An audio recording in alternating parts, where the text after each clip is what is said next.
Good evening.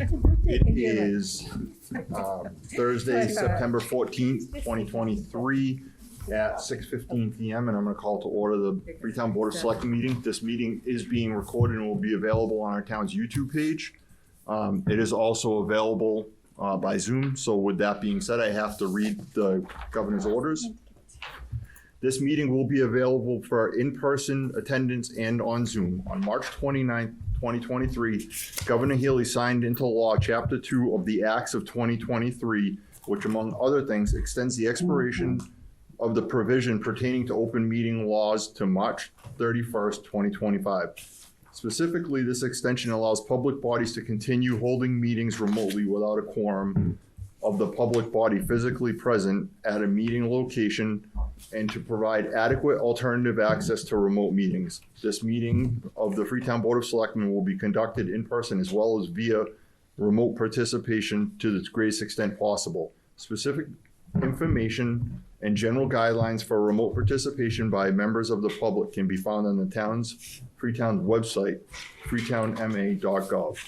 For this meeting, members of the public who wish to listen to the meeting may do so in the following manner: downloading Zoom and entering the meeting ID below, calling the number listed below and entering the meeting ID listed below, and or going to the link and entering the meeting ID listed below. Although in-person attendance is available for this meeting, every effort will be made to ensure that the public can adequately access the proceedings in real time via technological means.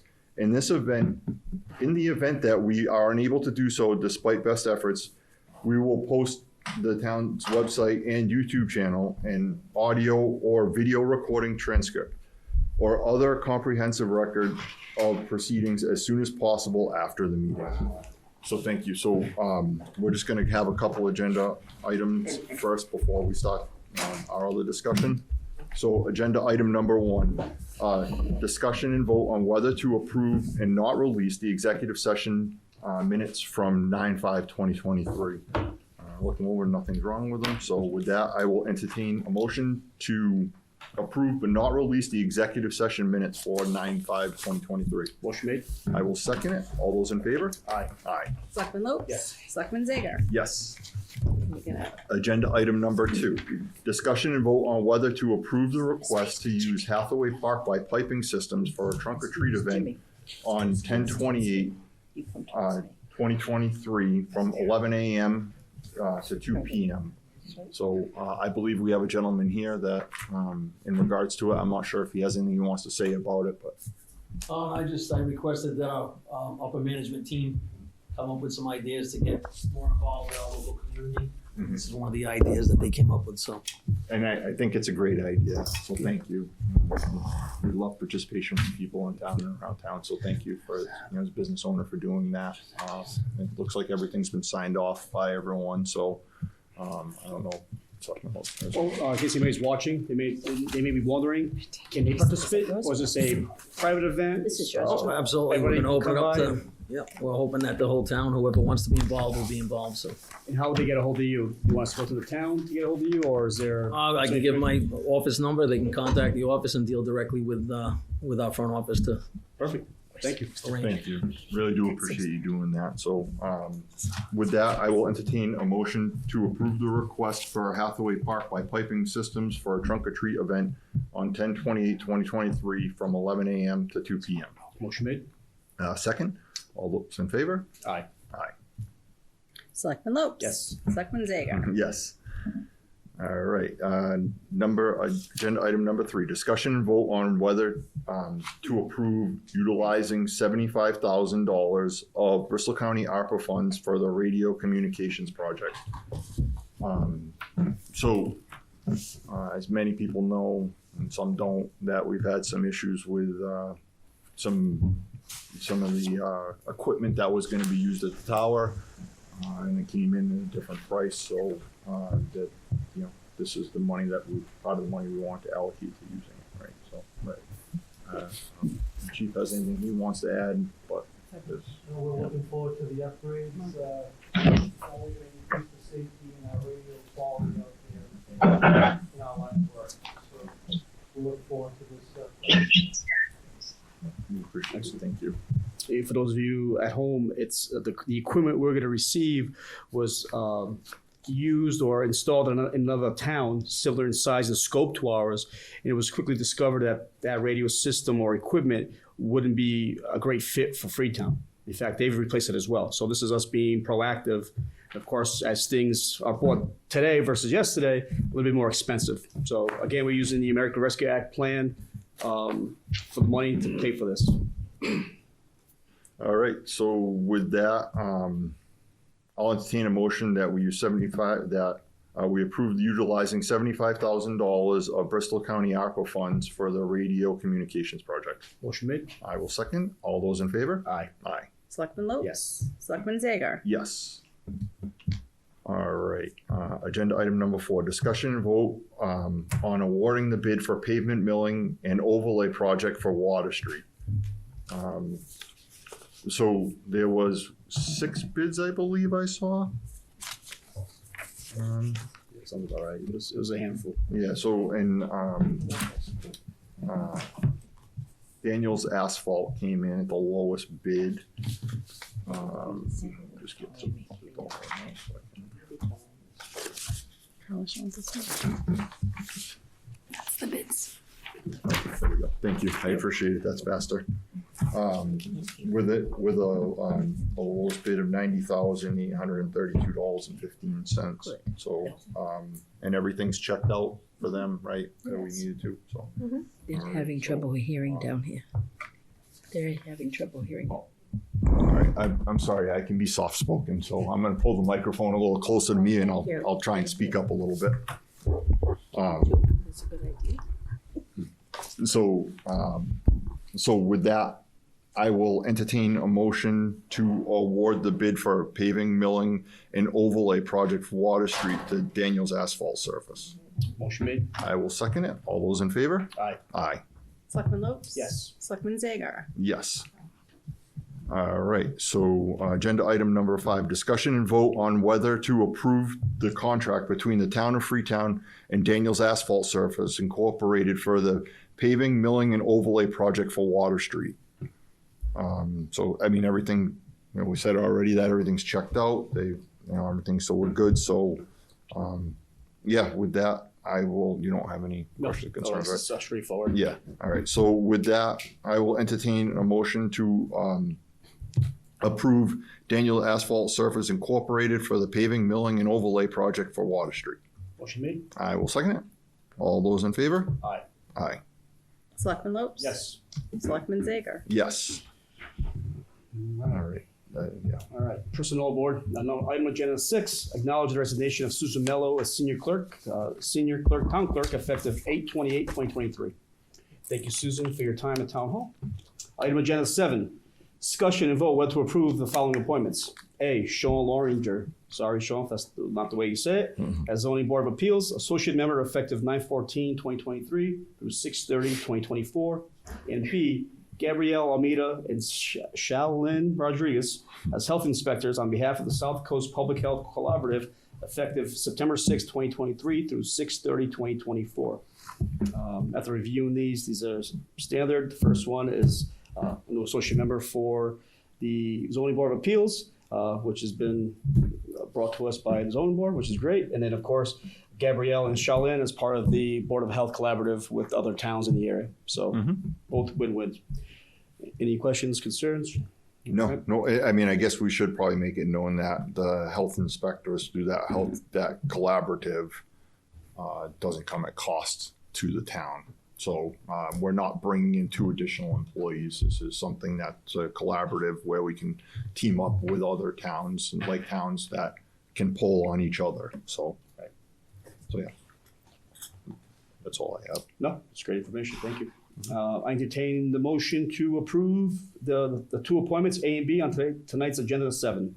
Motion made. A second. All in favor? Aye. Selectman Lopes? Yes. Selectman Zager? Yes. All right. Item agenda number 8, discussion and vote to adjust the appointment dates used from the meeting on 9/5/2023 for Michael McHugh as Public Records Clerk. Building Committee to be effective 9/5/2023 through 6/30/2024. This is, just like it sounds. Dates were a little off, so we're just here correcting it. All right, I entertain the motion to approve and to adjust the appointment dates used from the meeting on 9/5/2023 for Michael McHugh as a public records clerk building committee to be effective 9/5/2023 through 6/30/2024. A motion made? A second, all in favor? Aye. Aye. Selectman Lopes? Yes. Selectman Zager? Yes. All right, I guess so then, I don't know, does anyone else need to open up their meetings before we start?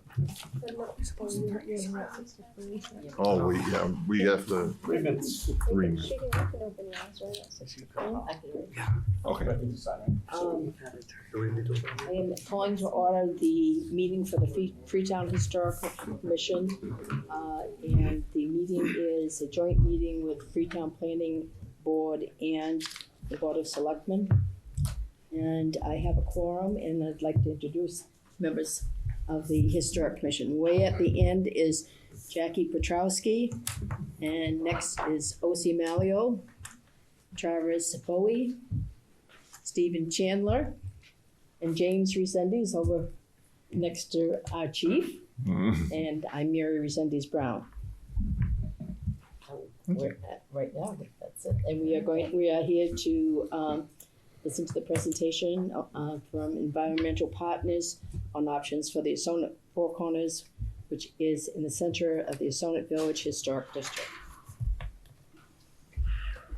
I'd like to call the meeting to order on 9/14. It's my birthday, and I'm calling August. Happy birthday.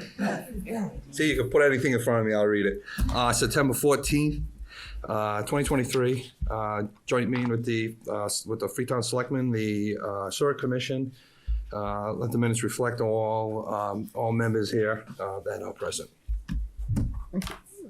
All right, so, I mean, it doesn't matter which one it is. So agenda item number 11 is presentation from Environmental Partners on options for the Assonet Four Corners. Ms. So, Selectman Zager, do you want to sign before or after? it really doesn't matter. We'll do it after. We already have everyone starting. She's pulling up, but thank you.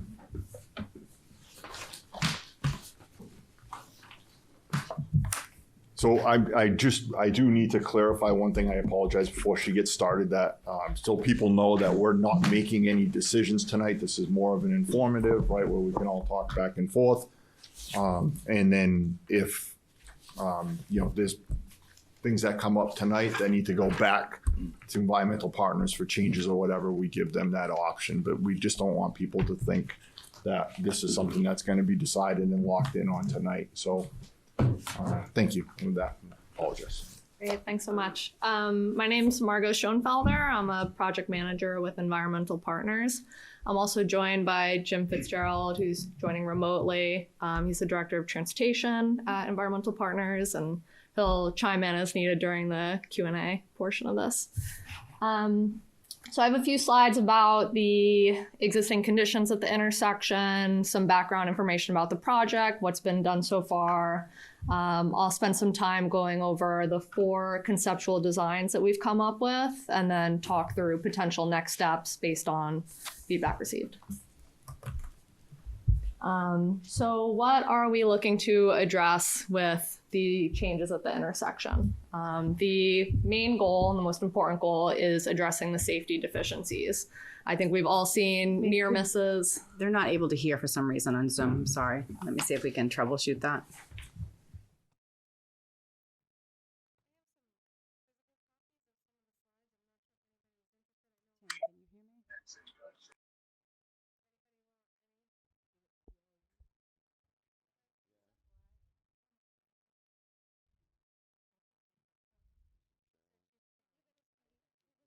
Can you guys hear me on Zoom?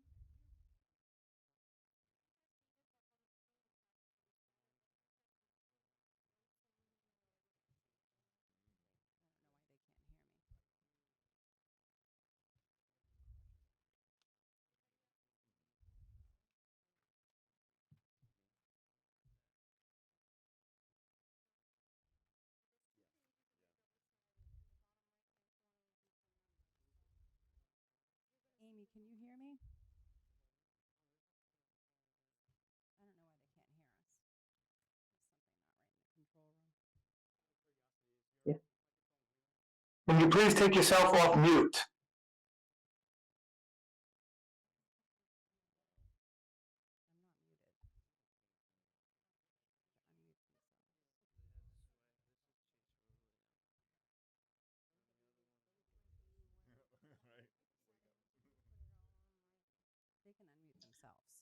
Can anyone hear anything? I can hear you, but the presenter is on mute.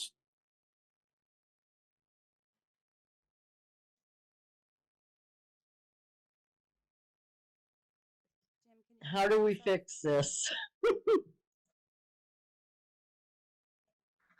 Call the police station and say, hey, get off mute. That might not be a bad idea. I sent a text message to the executive assistant for the selectmen, so hopefully they're working on it. Okay, All right, thanks. great. Thanks, Tim.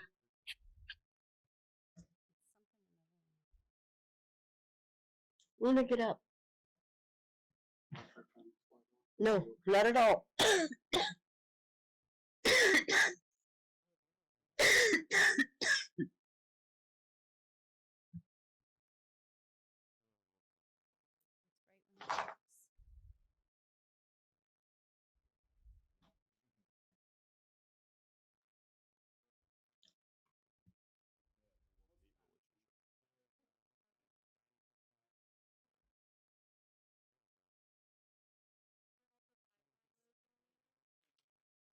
It's right when it works. Yeah, why don't you try to join it? Yeah, give it a try. Mine's not saying mute and they can't hear me. So I think it's in the control room.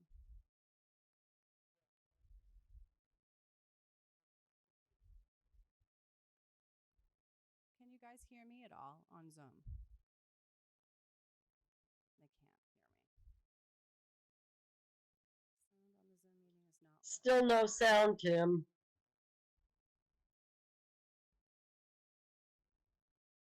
I guess they have their speakers off also because they can't hear us.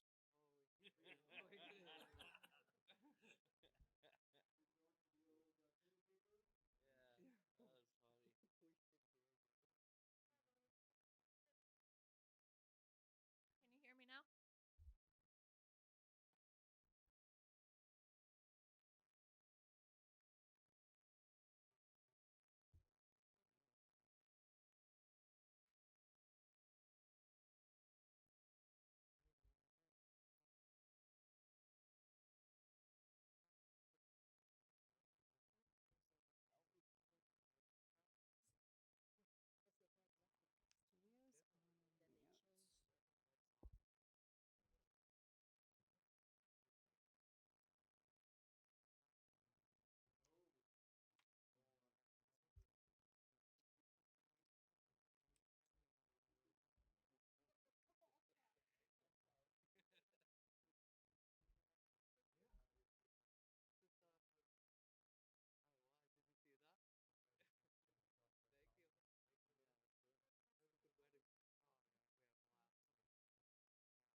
I called dispatch. They're gonna see if they can send somebody over, not the 911.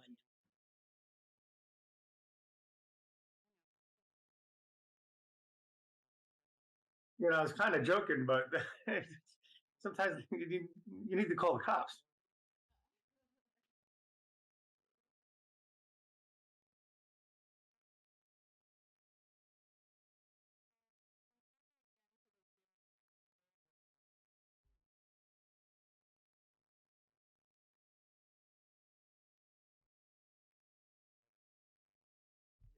Can you folks hear us?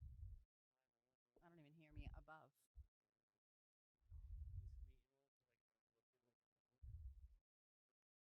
Did you try to call? No sound. Someone's in the waiting room. Yeah, because if I have the audio on, it does the feedback. Can anyone hear me? Can you hear us? I can hear the people on Zoom. Can you guys hear me? I think she's saying that she can hear us. I'm not sure. Hey, can you guys hear me? Yes, I can hear. Is that you, Margo? Yeah. Yeah, I can hear you. A bit of an echo, but I can Well, hear do you. an echo because let me just get rid of that. Okay, it shouldn't have an echo now. Testing. Yep, Still got an you're echo. there with an echo.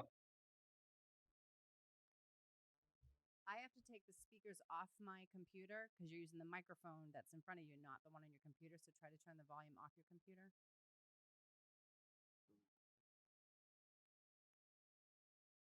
Can't mute yourself in the Zoom. Testing. No. Yep, you're there, but with an echo.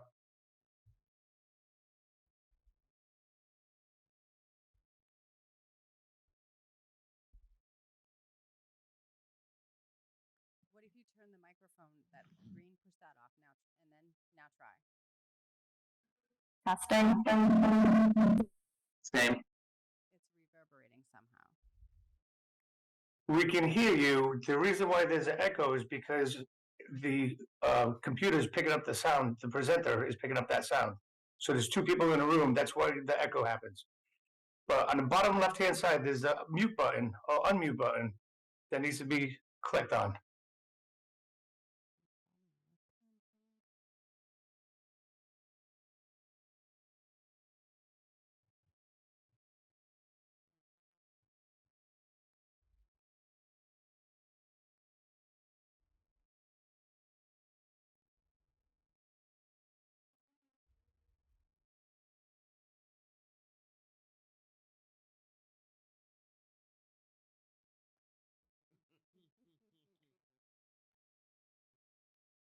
Is anybody saying anything?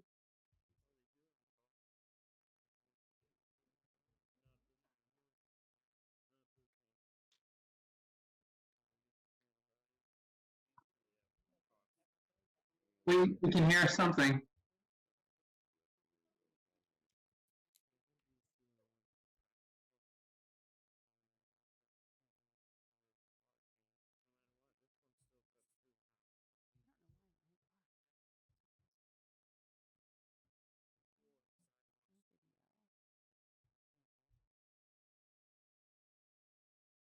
We can hear you now.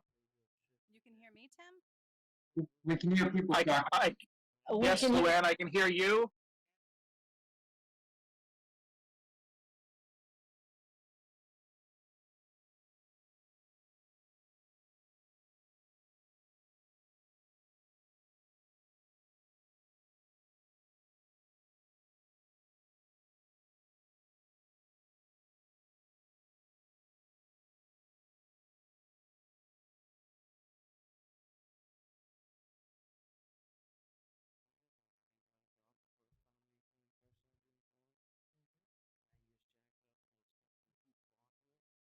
We can hear you.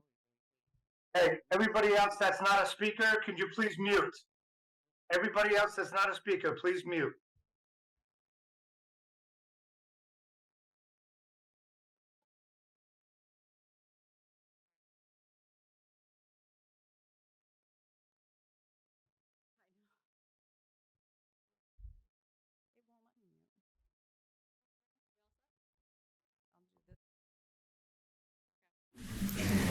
right, I'm gonna start from the top.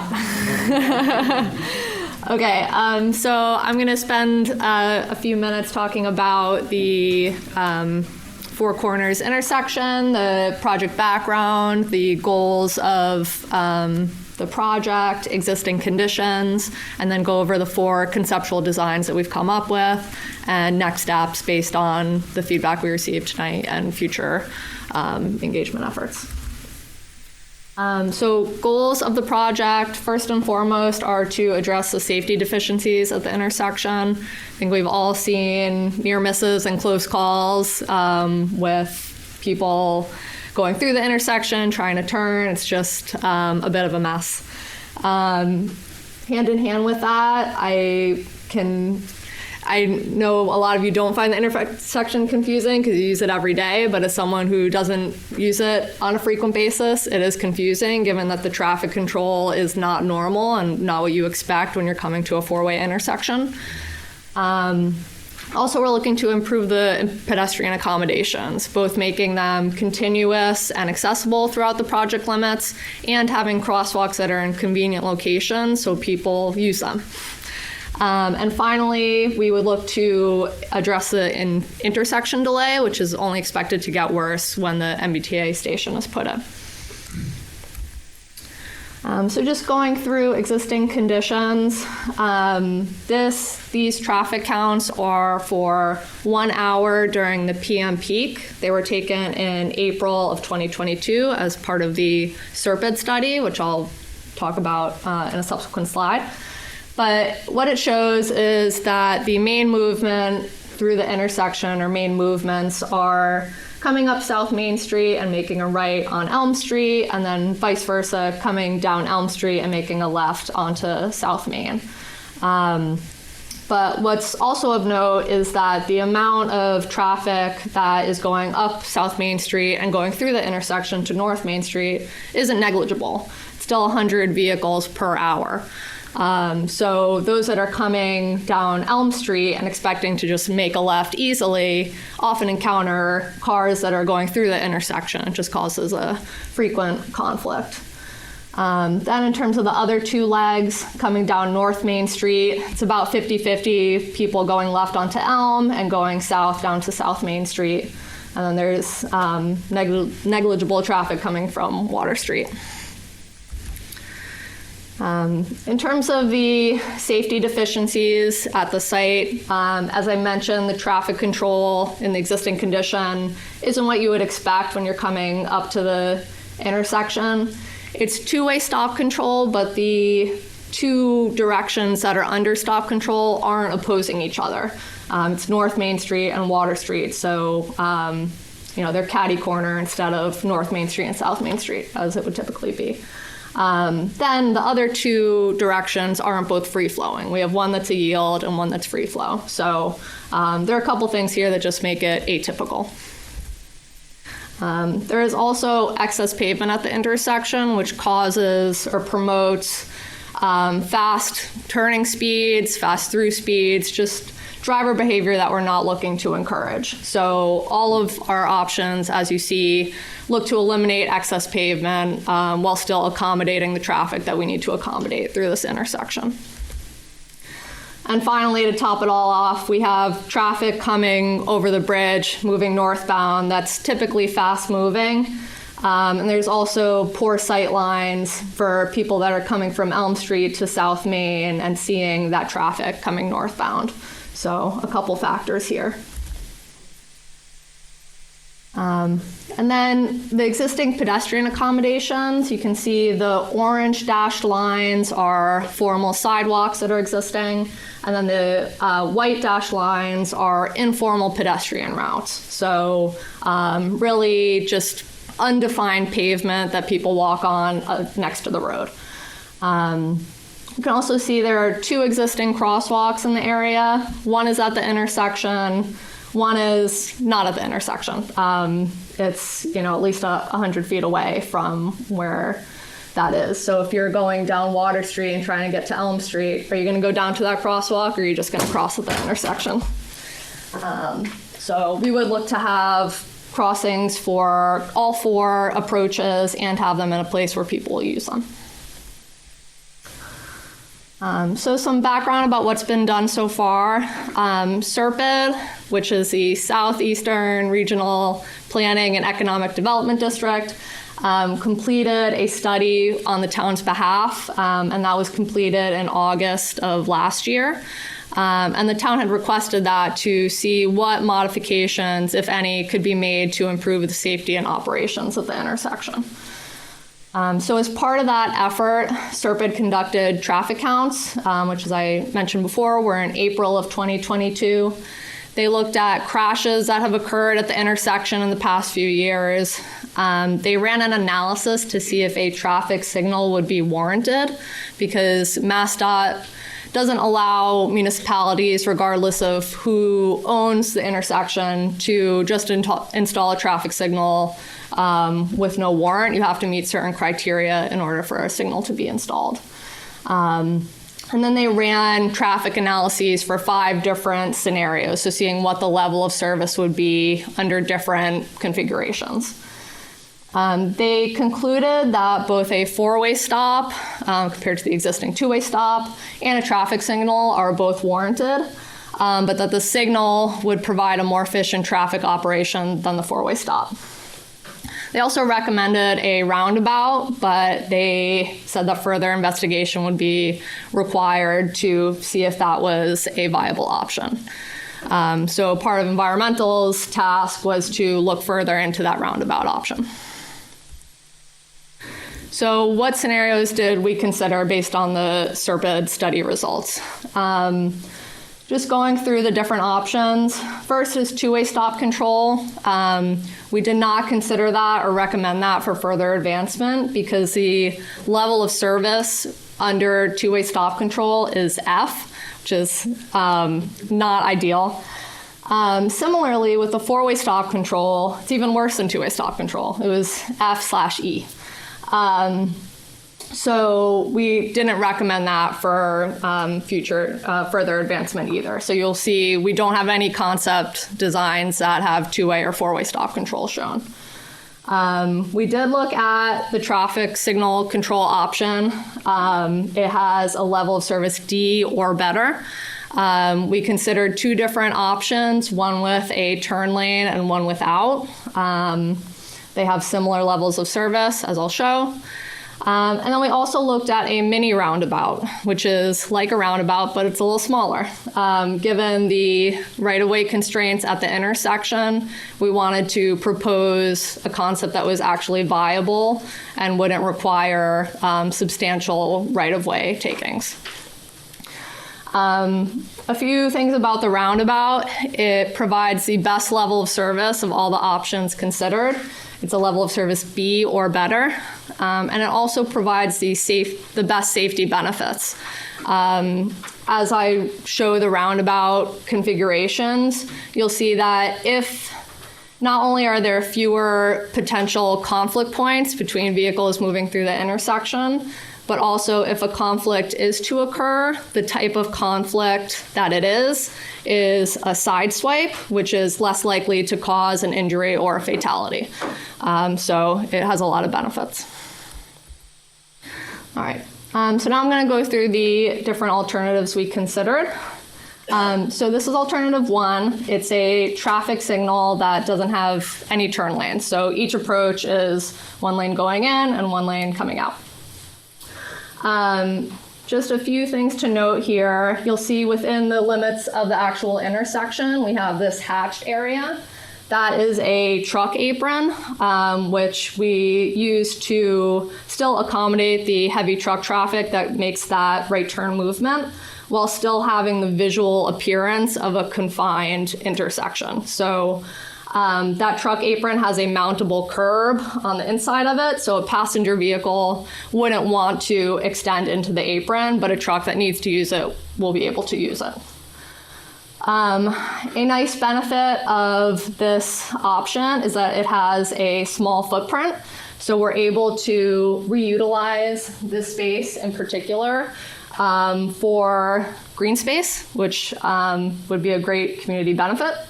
not only for the added green space, but the elimination of excess pavement. We are still retaining the same number of parking spaces that are there currently. There's also, you can see 4 crosswalks shown here that are all able to be right at the actual limits of the intersection. They're all short crossing distances, about 24 feet. So it's a nice, easy crossing maneuver for a pedestrian to make. It's also, a pedestrian will only be crossing when a vehicle is stopped. So it's just a safe, nice, safe environment for pedestrians. So went through all the advantages of this intersection, a few disadvantages of the alternatives considered. It doesn't have the best traffic signal operations, which, although not the main goal of the project, is something to consider. With any signal that has a traffic signals need to be maintained, so that's something for the town to consider moving forward. And then, I know not everybody loves the look of a traffic signal, so that's something to keep in mind with either of the 2 signal options. The second option is similar to the first, but it includes a right turn lane for that maneuver from South Main Street onto Elm Street. Because of that turn lane, we're able to eliminate the truck apron. Aside from that, the 2 options are very similar. There is slightly less space available to be reallocated to green space, given that we need to have that pavement available for the turn lane. The 2 conceptual costs for these options, I'll just go back to the first one, are similar. First one's $750, second one's similar at about $735. You'll see the 2 roundabout options are slightly higher, but they're all really in the same ballpark. The advantages and disadvantages of this are quite similar to the first one. The operations are slightly better given that there's 2 travel lanes for that South Main Street traffic. So now we're moving on to the roundabout concepts. Alternative number 3, our goal for this option was to look at if the town really wanted to construct a roundabout here, but any right-of-way impacts were a non-starter, what could we fit here? So this roundabout is substantially smaller than roundabouts you typically see, especially on this functional classification of roadway. It has a diameter, which means the diameter of the circle in the middle is 60 feet, whereas a typical roundabout's about 100 feet, just to give you a sense of that. So, and able to still accommodate the traffic that's moving through here while having that roundabout configuration. The entire interior of the roundabout is mountable. So the inside of the circle would be the same material and mountability as the truck apron that was shown in the first alternative. So passenger vehicles that are moving through the intersection would go along the side of these red hatched areas. But if a truck was moving through and going from South Main Street to North Main Street, it'd really just be able to go right through it. And similarly, if they were turning, they could really take up that entire interior of the roundabout to make that maneuver. Couple other considerations for this option. You'll see that the crosswalks are slightly further away from the actual intersection. That's because there's a lot going on when a vehicle is looking to enter a roundabout. It's looking to its left, it's looking to its right. It's not a safe location for a pedestrian to be crossing and trying to get a driver's attention. So we always set them back, 15, 20 feet at least, in order to allow them to cross while a vehicle is still looking straight and paying attention to someone that's crossing. In this option, we're able to have a splitter island, which are these islands on the approaches, in 2 of the 4 approaches. It's recommended to have these islands where you can because it has a traffic calming effect. So when vehicles are approaching the intersection or the roundabout, they increasingly reduce their travel speed so that the time that they actually enter the roundabout, they're going nice and slow. I think I hit the main points on this. So we didn't see any right-of-way impacts. All the right-of-way lines, which are shown in red, are just pulled from GIS because we haven't done a survey or pulled actual right-of-way lines. So you'll see that they don't line up quite right, but how we estimated whether a right-of-way impact would occur is whether the proposed back of sidewalk is further back than the existing back of sidewalk. So that was the metric that we used. In terms of the advantages of this option, as I mentioned, this operates very efficiently with a level of service of B. It also has great safety benefits, both for pedestrians and for motorists. And there's really nothing to maintain here. There's no signal, there's no raised island in the middle to landscape. It just kind of works on its own. Disadvantages, there may be, once we do get the actual right-of-way lines, there might be slight right-of-way impacts, which we would obviously look to minimize.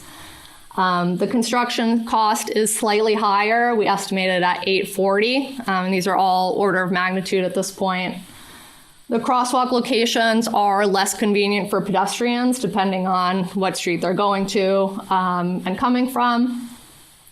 And then there may be an impact to parking on Water Street. Currently, parking is allowed basically from 25 feet past the intersection on. We would recommend taking at least 3 or 4 spaces worth of spots and not allowing parking there so that when vehicles are exiting the roundabout, they don't immediately run into a parked vehicle. Lastly, for this option, especially compared to the next one I'm going to show, there are very few roundabouts that are only 60 feet in diameter that are handling this volume of traffic. So they're typically on local neighborhood roads that have low travel volumes and low travel speeds. The final alternative is a slightly larger, but still a quote-unquote mini roundabout. So while the first roundabout had a diameter of 60 feet, this has a diameter of 75 feet. The smallest roundabout that's a standard size is 90 feet. Again, just to give you a sense of what we're working with here. So the advantages of this one are very similar to the advantages of the first roundabout.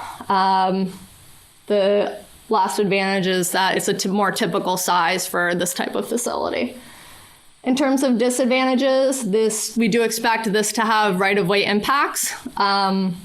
What property it ends up impacting could be negotiated based on where we place the roundabouts. So we have some room to work with where those impacts are actually felt so that we can make sure that the uses of the property aren't prohibited, from what they are being used as currently.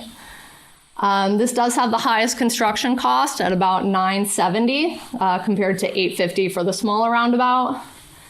The crosswalks, again, aren't right at the intersection, and we still have that parking impact. I will note that this option has splitter islands on 3 of the 4 approaches. We're able to incorporate one on Elm Street. And anytime we have a splitter island, we have this refuge for pedestrians in the middle of the roadway, so they only have to cross one travel lane at a time. So it just makes it safer and more comfortable. I think that was all my talking points for this one. So I know I went through a lot, so at this point I'd be happy to talk through any questions. Let me just quickly go through next steps and then I'll open it up. So depending on what alternative the community is supporting, if it's one of the signalized alternatives, we did note that the SERPID study didn't perform the signal warrant quite correctly per MassDOT regulations. So we would just do our due diligence and perform some additional traffic counts and redo the warrant analysis. This is really just, we still expect the signal to be warranted. We just want to, check that box and make sure we did it the right way. Similarly, for the roundabout alternatives, if that's an attractive option to the town, we would redo the traffic analyses with a special roundabout software just to make sure that the operational benefits of those options are as anticipated. So with that, whatever option is preferred and we look to move forward with, the next step would be doing a topographic survey and getting those accurate right-of-way lines so we can nail down any right-of-way impacts and update the configuration to minimize those. And then we would advance to the preliminary design. And then finally, just something to keep in mind with the town recently completing the Complete Streets Prioritization Plan. We are now eligible for Tier 3 Complete Streets funding, which is $500,000 from Mass DOT that is eligible towards the construction of a project. And Four Corners was one of the projects on the prioritization plan. I think the one of the top ones, so that would certainly be eligible for that funding. The deadlines for the Tier 3 applications are twice a year. We have one coming up in October, but given that we want to have further engagement after this, we likely won't meet that one, so we'll be looking at the May 1st deadline in the spring. And with that, I will open up to any questions. If we have any residents who have any questions, just please state your name and. You hear me okay? My name's Morgan Long. I own the Assonet Animal Hospital, which is ground zero for this project. So I won't hold you up too much, but I got a couple quick observations and then some specific questions to our situation. Number one, on your plans 1 and 2 with the lights, with those crosswalks, is there going to be a requirement either by state or otherwise for walk lights? Because that is going to affect your light cycling and your traffic delay. So walk lights are always, yes, they would have walk lights to make it clear when you're able to use the crosswalk. Okay, but they'd be strictly demand walk lights. So if no one's there, traffic can still flow. Yep. Okay. One observation that just hit me when I was looking at your plan number 4, where you have the crosswalk setback, particularly the one, let's focus on the one on South Main, because I'll be quite honest with you, sitting there in the control room every day, northbound traffic, Main Street traffic across the intersection is probably the prime offender. People doing at least 10 miles an hour over the speed limit. That's where the trouble starts. So your crosswalk set back from the intersection. What about the plausibility of making that crosswalk also a speed table? That's certainly integrate a speed possible. table under it. These people are raised. You're slowing. You're getting these people to rein it in a little bit coming up South Main Street, and you still got your rescue island in the middle there. Yeah, that's great. Okay, And we would, with any of these options, we can also implement advanced signage, down the page to make sure that it's not an abrupt transition to a slow travel speed. We'd have that. We have advanced signage, and I think the police department probably helped influence that, and it doesn't get read. I regularly have people running up my trailer hitch when I drop it to 20 miles an hour at Nottingham Way. So yeah, that's an issue. Then I've got 3 quick questions that pertain to us as being the only business at Ground Zero. In the planning of this, once we decide on whatever plan needs to go forward, is there a plan for space to stage the supplies, to park the equipment, and for us specifically mitigating as minimal as possible the traffic impact for our clinic traffic in and out? The reason I mentioned the other 2 is when the sidewalks were done, we were not yet installed in that building. So supplies were stored in our parking lot by default. But that's not a municipal lot. That's actually, it's been researched by my legal people. It's a privately owned lot. Mr. Medeiros owns that lot. And now that we're there, unfortunately, it's not available to long-term store supplies or park construction equipment. So is that in the planning as well? Sure. I mean, that hasn't been reflected in the conceptual designs, but certainly during the design phases, the detailed design phases for whatever option we move forward with, we would want to coordinate with property owners to make sure their uses were maintained.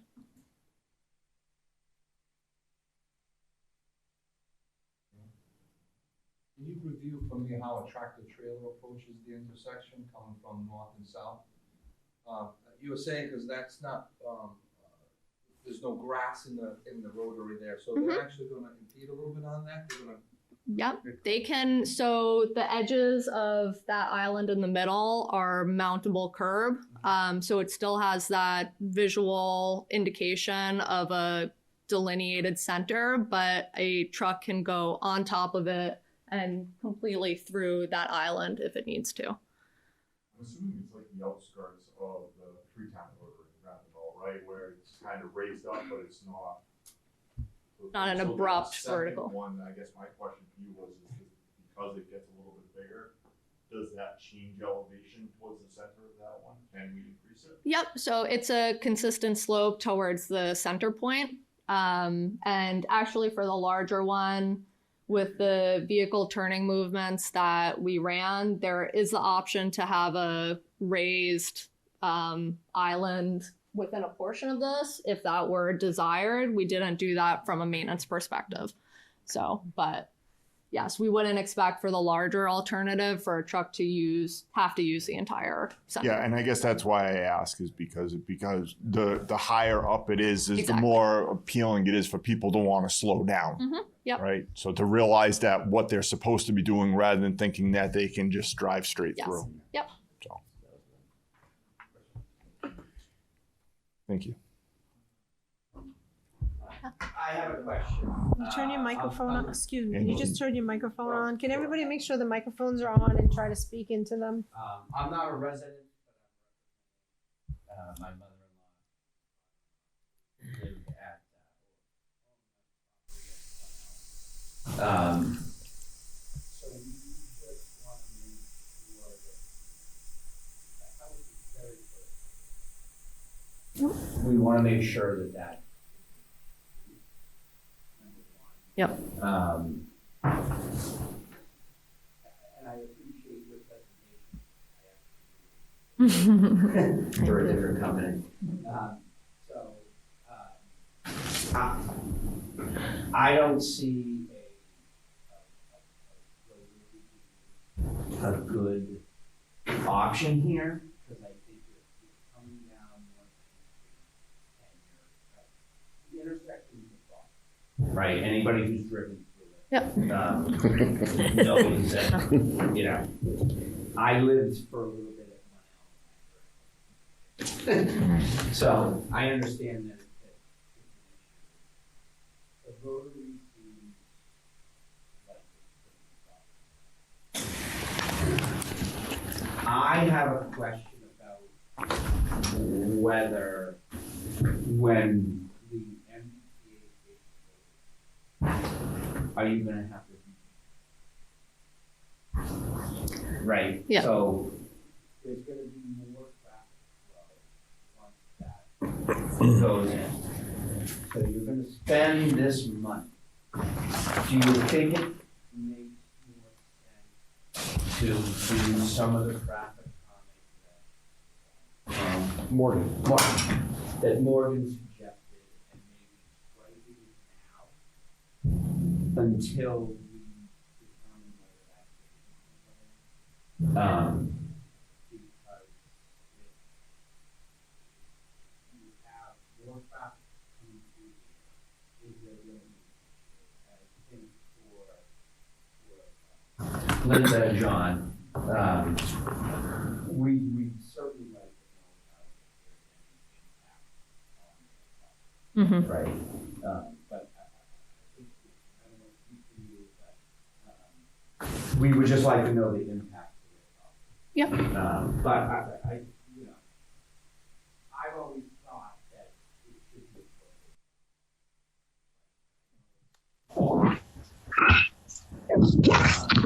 I can't even, I'm just gonna ask her to repeat the question. No, that's why there's not a stop. Yeah.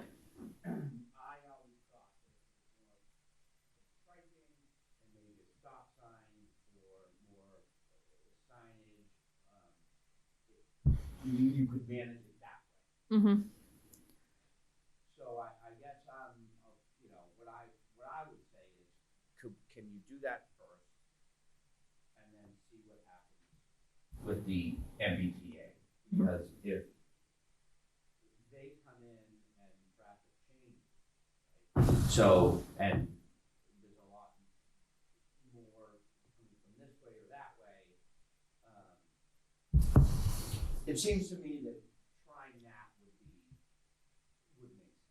Like Morgan said, calm the traffic, you know, and then not spend $750,000 and then have to redo it from the Yeah. But I mean, I think from your point of view, as long as there's no impact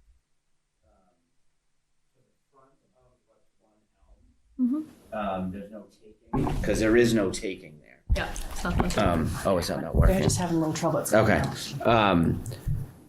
Then I think redoing the intersection makes sense, because it's an odd intersection. For anybody who's gone through it, it's odd. But I don't want to see any land being taken, because there's not a lot. The properties on this intersection are right on the intersection. So I think that's our biggest concern. So that's it. I'd like to see a little pre-work, and I know you guys did a bunch of work on this, and like I said, I appreciate that. But I'd like to see just, why not try to stripe it? Why not try to put some stop signs, see how that works, and then see if the MBTA actually comes to fruition. Yeah. Because you may have to redo this if that happens. Yeah. So, let me just address a few of your points. One, in terms of the increased traffic from the MBTA station, that would mainly affect the level of service and the traffic operations for any of the alternatives. So I view the potential traffic from the MBTA station as further leaning towards the roundabouts, because they have the best operational efficiency. So if they're now operating or expected to operate an LOSB, maybe the MBTA station drops them down to a D. But what does that drop the signalized ones down to, you know? And then in terms of the impacts to your parents' property, completely understand where you're coming from. I will note that we showed 2 roundabout options for 2 sizes. There are an infinite number of sizes in between those, so we could tweak a design in order to avoid impacts if needed, you know. okay. So let me ask you this. In your analysis, have you included the increase in traffic from the potential MBTA station? Environmental Partners has not done any traffic analyses yet. Okay. We're just So reporting what Serpent did. That's what I would wonder about, you know, putting $1 million into an intersection and then the MB, you know, and maybe they would fix it, but it seems to me like, you know, a middle option of restriping, and I agree, there's way too much area there, right? Like the intersection's just too big. But I'm wondering if you could stripe it and signage it to not have as much of a problem there. You know, so you don't have to go back and spend another $1 million 5 years from now, right? Because the MBTA comes in, and so that's the only thing I would say. But I think from you know, their point of view, it's just the impact of their property. So we'd want to know that if the project continues. I think we'd like to just have another conversation about that, right? Yes, absolutely. So I think that's it from our point of view.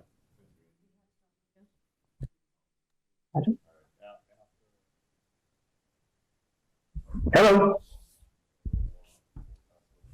Can you guys hear me? All right, so this is Jim and Amy from 2 Water Street. Probably one of the most impacted by this.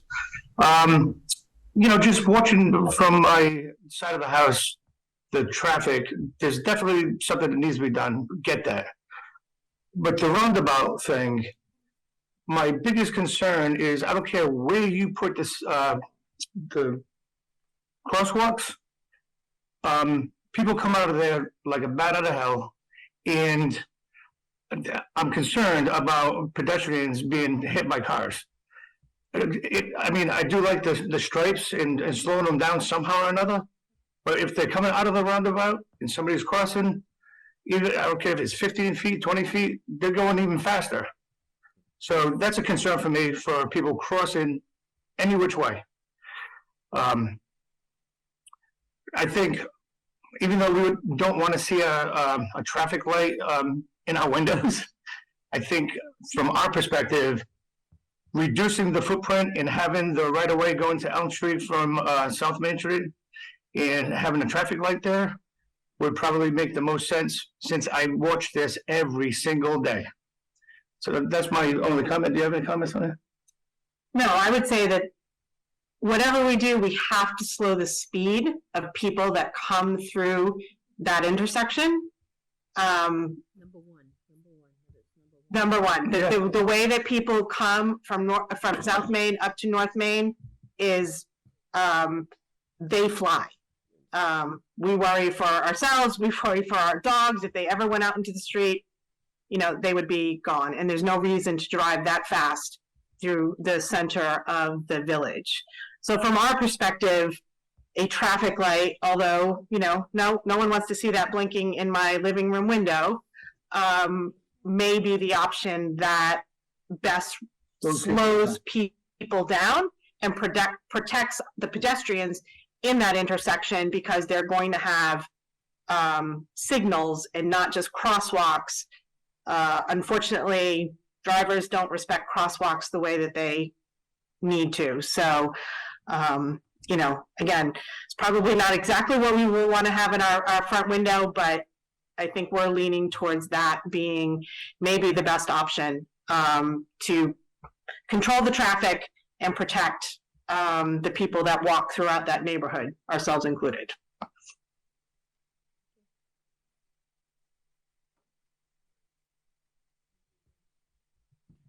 Just a couple comments. One, I like the smaller roundabout. The bigger one, we have some difficulty, especially with our vehicles, making it around those, especially the low beds. We have a lot of low beds that go through town.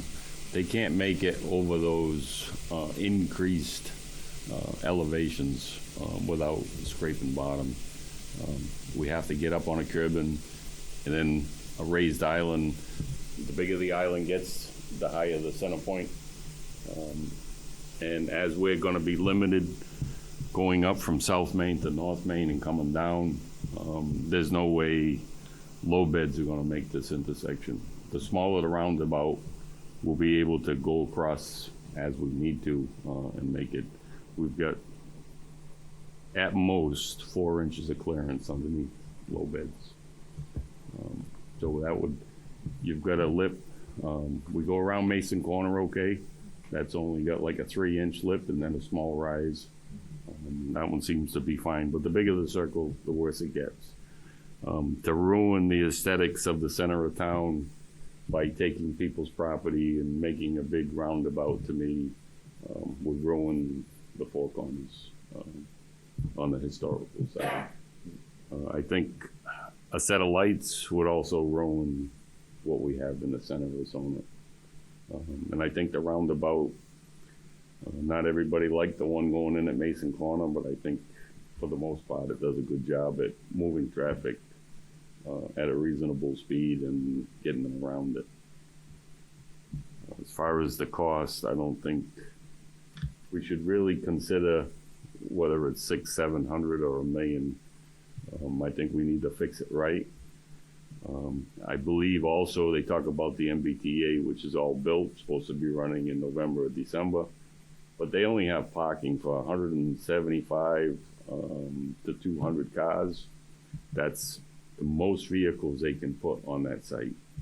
So to think that your traffic for the MBTA is really going to increase, I don't think so. Most of that traffic was expected to come from the north end of Fall River in all of their studies. So I don't think that's going to hurt us very much.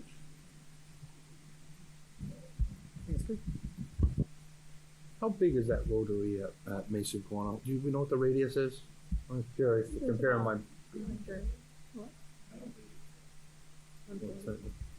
Yeah, I think it's 100. Yeah, it was definitely over 100. All the way.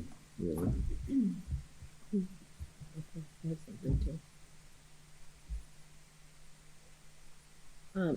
We've been talking a lot about the vehicles and the speed and so forth. We have never done anything to slow down the speed. There has been, Chuck has put up signs, but that's been it. I mean, it's not enforced, and maybe we need a dedicated, a police officer dedicated to rush hour down there to help slow. Just seeing a police car would help for people to slow down. And it starts when they get off the highway and they come all the way down South Main. We have a crosswalk that don't even stop. They don't stop. I mean, it takes a long time. So we have never dealt with the speed. And if they were going slow when they came to the intersection, it wouldn't be such a problem. People coming out of Elm Street are trying to cross, but the person coming over the South Main Street Bridge really isn't going 20 miles an hour, and they can't really make it out and turn onto South Main Street before that car is there, and they don't know if they're going to turn right or go straight up. And so that's been a problem. And as far as, we haven't talked about how it's going to impact the people that live in that village. And that's really important. And that's a historic district on the National Register. And people take great pride in their houses, and there are families that live in that area. And there are not a lot of children, but there are some children. And people walking to the park or any area. So we need to ensure safety. We have a nice new sidewalk in one section, and people are using it. So we have to take all that. So if we do have a roundabout, I would definitely would not want the large one. And if we had to have the small one, we're talking about Water Street. Those houses are on very small lots because they were built in 1700s. They do not have parking on their property. So to take the parking spaces will be a real hardship. And so, what are we going to do with those vehicles, with residents that live on Water Street? It's very difficult. So there are a lot of issues that we'll have to deal with. And we do not want to change the aesthetics of the town. I know there are many more buildings that used to be where our vet is. There was a big tavern right next door to him, closer to the street. Where that memorial is, there was another building there. And so that kind of narrowed it. I mean, of course, they were only going in horse and wagons in those days. But I mean, even when I was a child, it was narrower. And there were cars parked on the street. So you had to slow down at the intersection. It's just too wide open. So. Did you see that the mini roundabout, I'm sorry, I should have, the mini roundabout had any taking of parking spaces? So we were recommending it, and again, it's more important for the larger roundabout, but really legally, you're not supposed to have any parking within 25 feet of an intersection. So it may just be that cars are parking where they shouldn't. But just as a conservative measure, we were conservatively assuming, a few spots would be prohibited, but that's something we can work through. And I'm glad to see all the all the crosswalks, because right now we don't have a crosswalk on Elm Street. So if someone walks down Elm, in order for them to get to North Main, there is no crosswalk. So, I mean, that would be, I mean, we have to take that into account in a thickly settled area. And I appreciate your presentation. To back up what being the major factor in this intersection.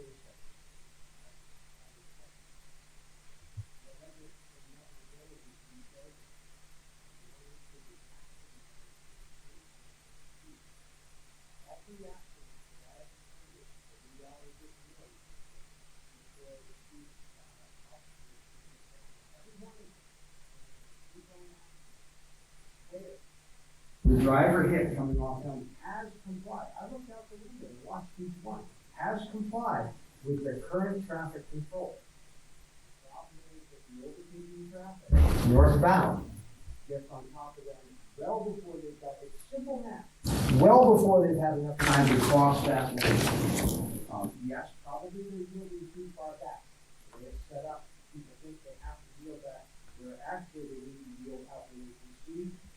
Minimum transit time across that opposing lane. But they yield. You change it out to a stop sign, it makes them throw a stop. And if people ignore the stop sign on South Main Street, same events can happen. But speed has been a factor in every one of these. Speed is a factor, but I will tell you one thing.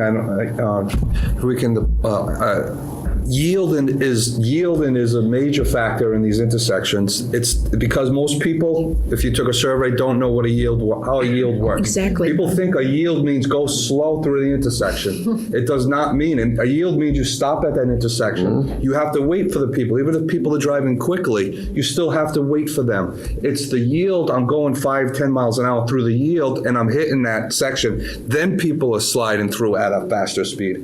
The yield is we don't understand how to yield through an intersection.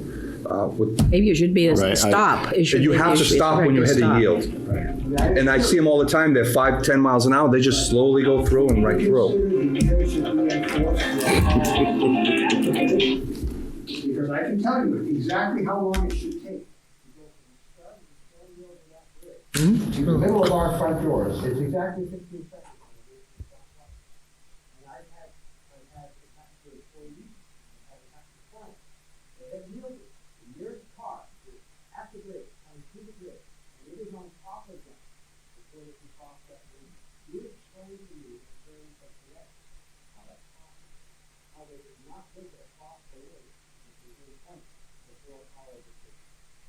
It's just a wide intersection. It's a long, so that's such a big intersection. You think you're going to make it, but when you start to come through, all of a sudden that other car is right there. Yeah,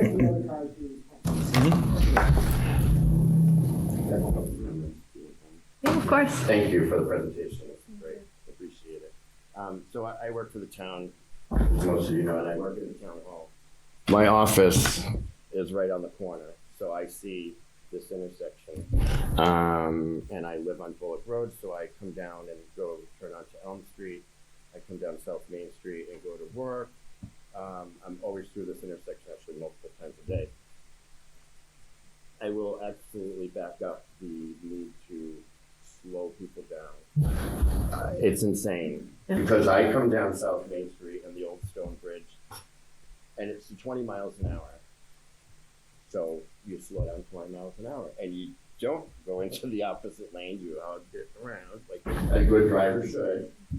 And then you come down to the intersection and I put on a directional, like I'm going, going towards the left in order to go straight or to turn down Water Street to my mom's. But the people coming out of Elm Street do not, excuse me, but do not give a rat's ass. And you are absolutely right, Jim. People do not know how to yield. They approach it and they just fly right out. I've almost been T-boned or T-boned other people just flying right out. And then they get mad at me. Oh, sorry. And so it's extremely dangerous. I've seen accidents. I've almost been in accidents. There needs to be something, and I like Morgan's idea of like those speed humps. I used to own a house in Providence, and we had done that in the different neighborhoods, and it worked a lot, very well, because they used to drag race up and down my road. So coming down North Main Street, 25 miles an hour. People fly down, and then they get to the bottom where there's a blinking stop sign.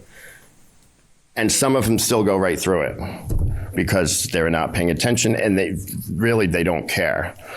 It's probably going to be a challenge to train people or retrain people, unless there are. Well, they get a lot of tickets, maybe. Well, but that's the other thing, and I know Chief Rose has a lot on his plate, but there's no police presence, and if there is, it's for a short period of time. Because I've seen it, and it's a couple of days, and then they have other things that they need to do. So it's hard for them to direct or supply people to that area. So and I'm not sure which version is the best. In my opinion, a large roundabout is from a historic and aesthetic and life, it's life altering if we start taking away the properties. I know the St. Laurent's right on the corner, they have historic, beautiful curbing. It's right there.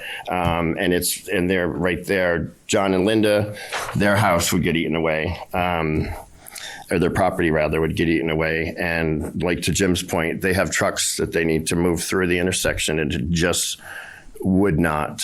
It wouldn't work. I mean, if this was not a main artery, sure, it would be great, and put a little planter in the middle and look beautiful.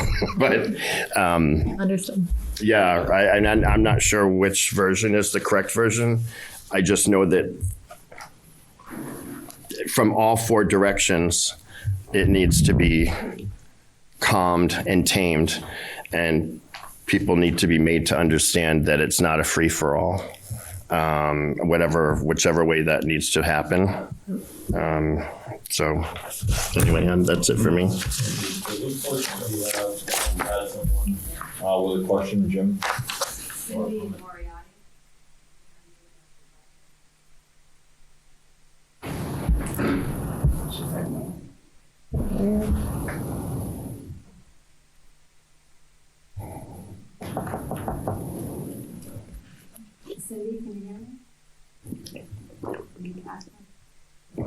Cindy, can you unmute? There you go.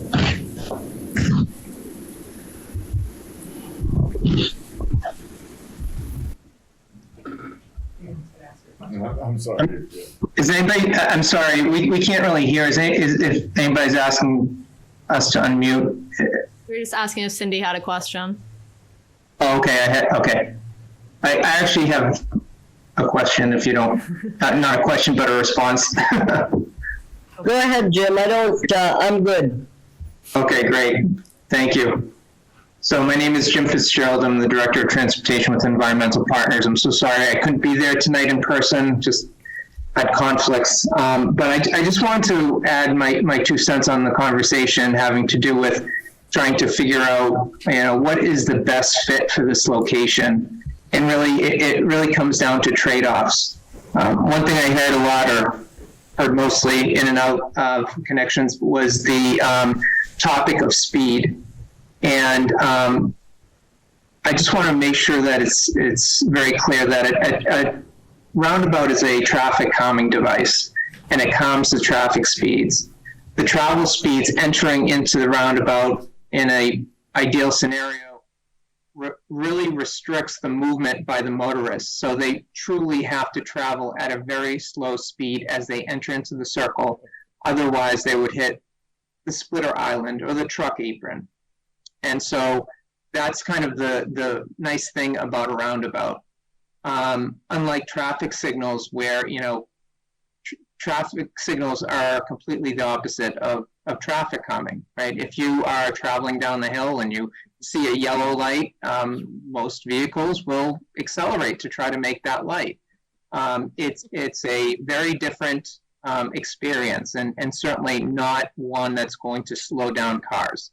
I just want to be very clear on that. Although it is an option, and there are benefits to it, things like the exclusive pedestrian phase, which would only be called at a traffic signal when somebody hits the button.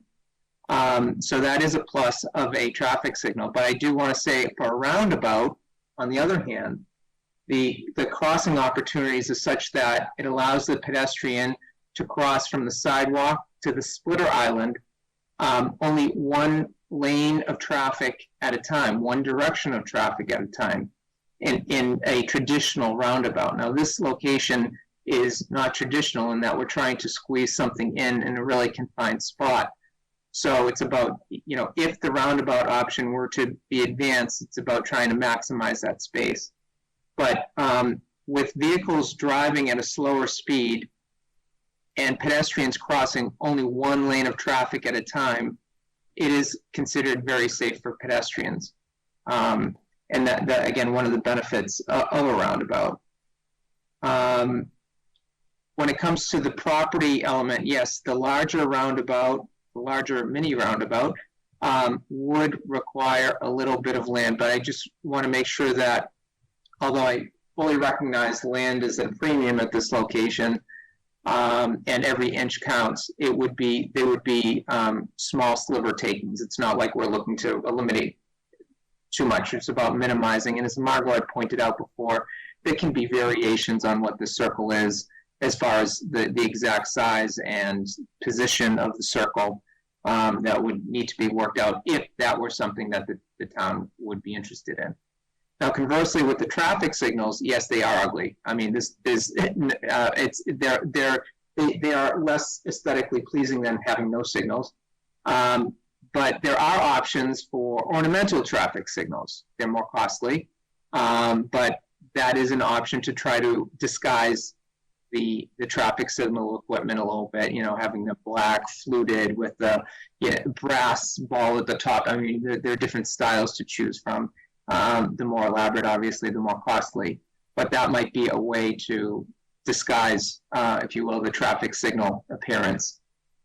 So anyway, just wanted to shed my opinion on this. Again, really comes down to trade-offs. But in a perfect world, we would have more space here to fit in anything that we did, but anything that we do. But it is constrained, certainly. So. That's all I have to add.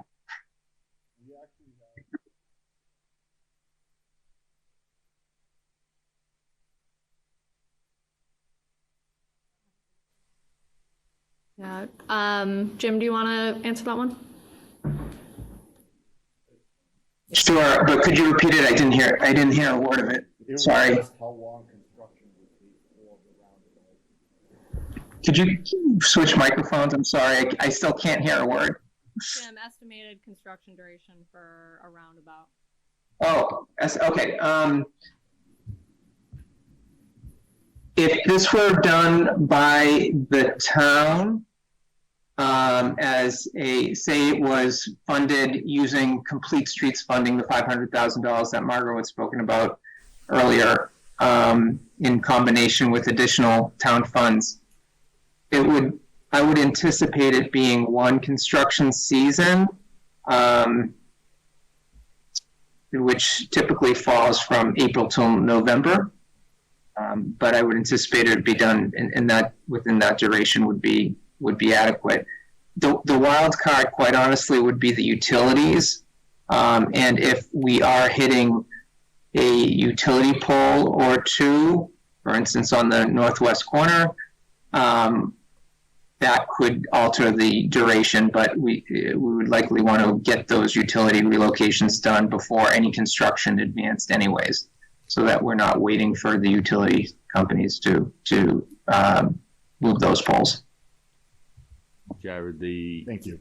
the signals would be double the time of the roundabout. Signals right now of 6 to 12 month delivery. You have a lot of underground conduits.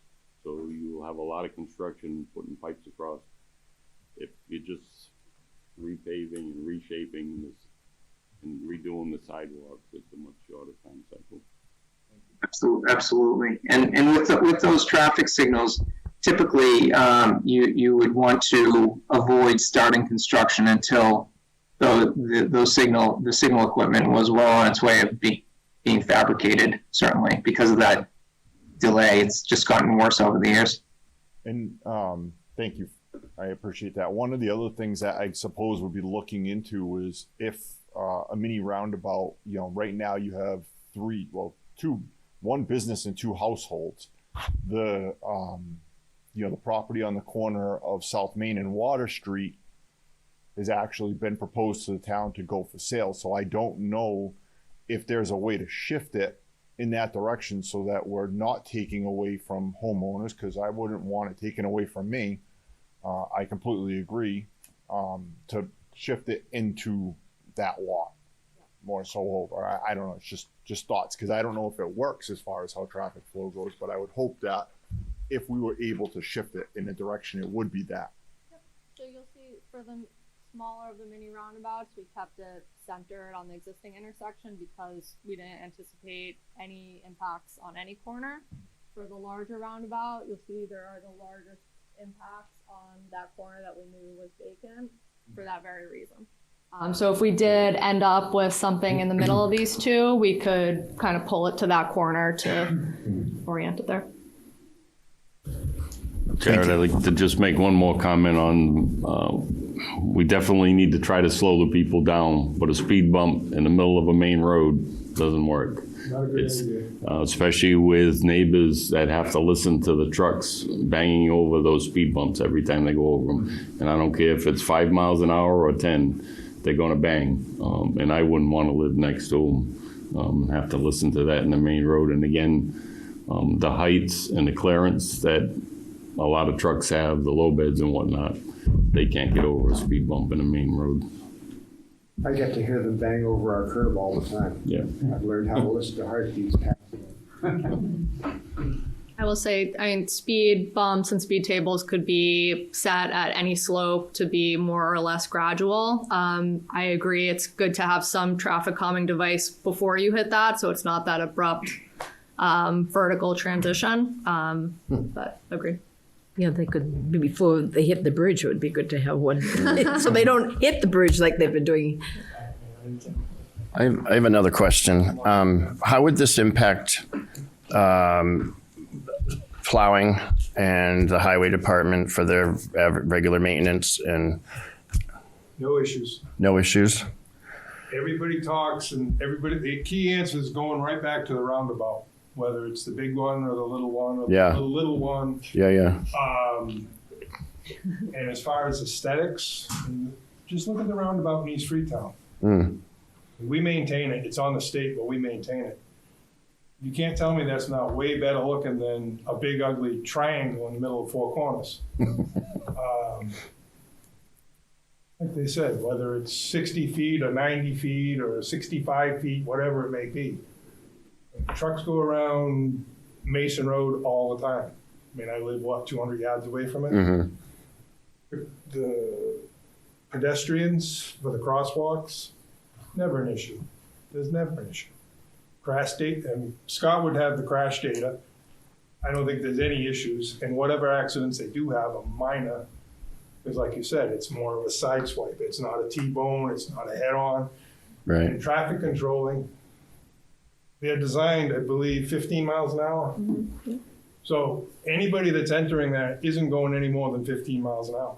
There's just no way, you just can't negotiate that. And the trucks that go through there, whether it's JM or any truck that drives through there on a regular basis, whether the low beds or big trucks, little trucks, whatever kind of trucks, I don't know that there's any issues.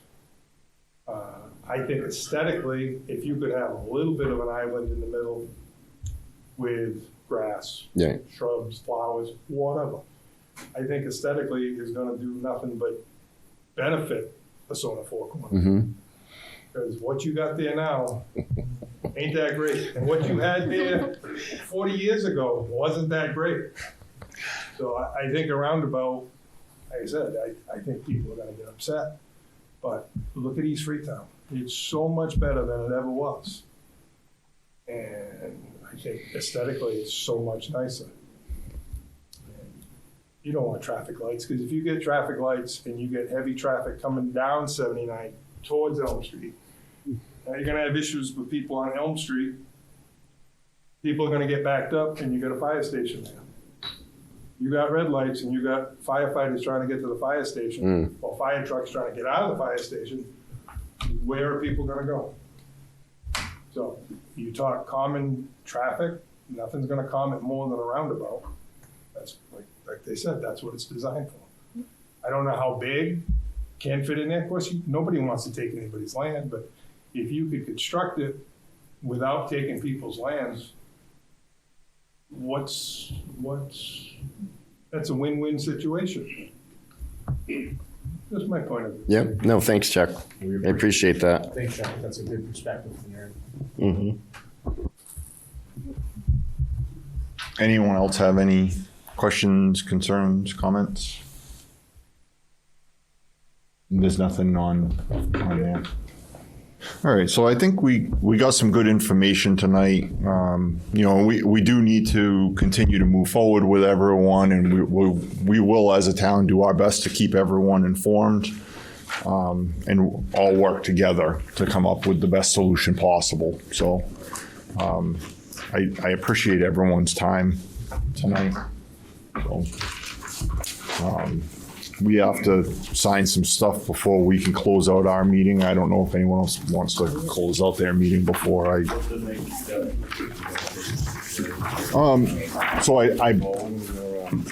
So I believe they were supposed to take. We were going to have them take, and correct me if I'm wrong. We were going to have them take some of the information that came forward tonight and see if there was anything that could be reworked.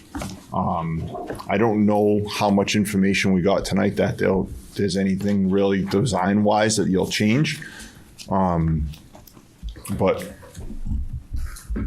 I guess I think the thought process I have at this point would be to eliminate two of the options, right? Like maybe we can eliminate one of the streetlight options and one of the roundabout options, and then we're just dealing with two options. I don't know if that's possible.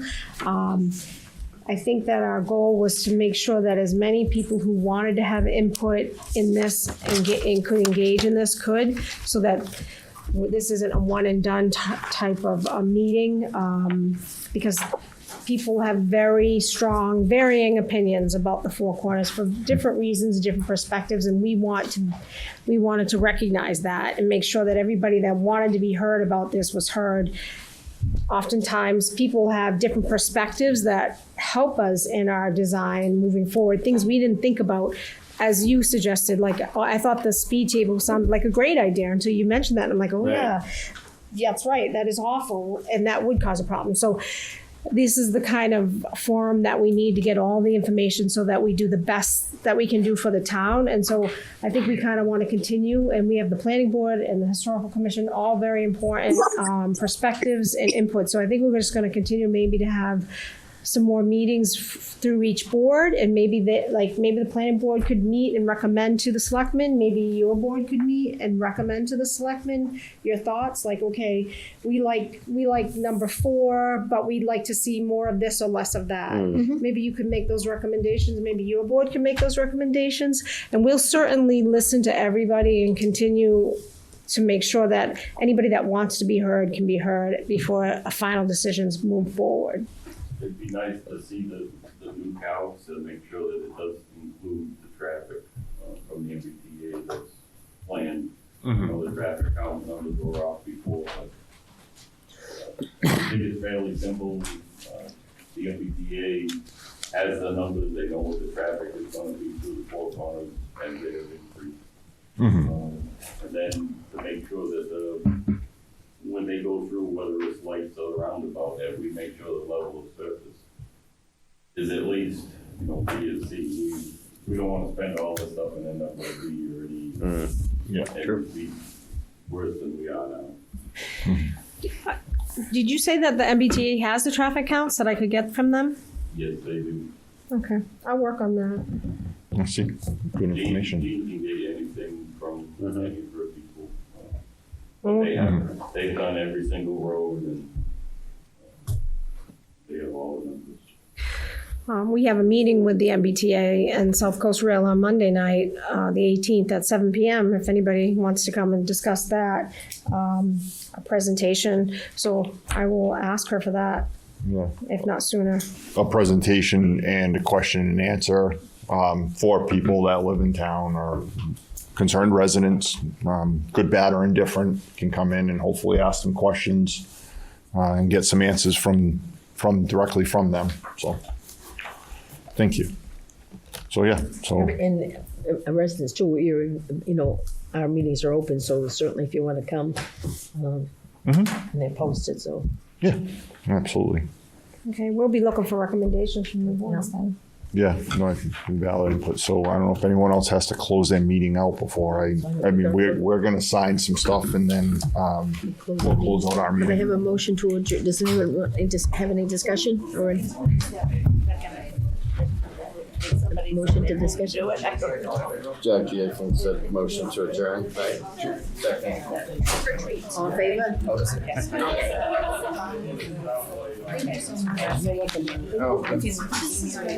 Great seeing you guys.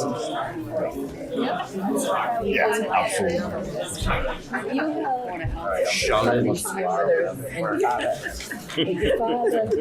Yeah. No, I appreciate it. We appreciate the input. That's why we're doing this. Thank you. And I was thinking that's nice. Absolutely. Thank you. It's really nice. It's really nice because one here, one there, and I'll just write it. It's three of the same. This is, Oh, it's only like one line, so if you both sign it, you guys sign small next to each other, and I'll write your names in. I do appreciate It's you three of smart. them, so. Isn't it fun? I'm trying to zigzag those. I think Paul was asleep because he came home and he was so On tired. this, they're rated the same. You just sign over here, and I'll write your title. He was so tired.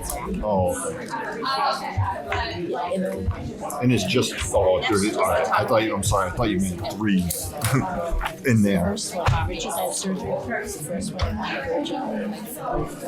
Get up to 14. And Lee ended up just. You guys can adjourn now. All right, so that's all set. So with that, I will entertain a motion to adjourn. Second. Motion made, sir. I'll second it. All those in favor? Aye. Aye. Selectman Lopes? Yes. Selectman Zager? Yes. Meeting is now adjourned.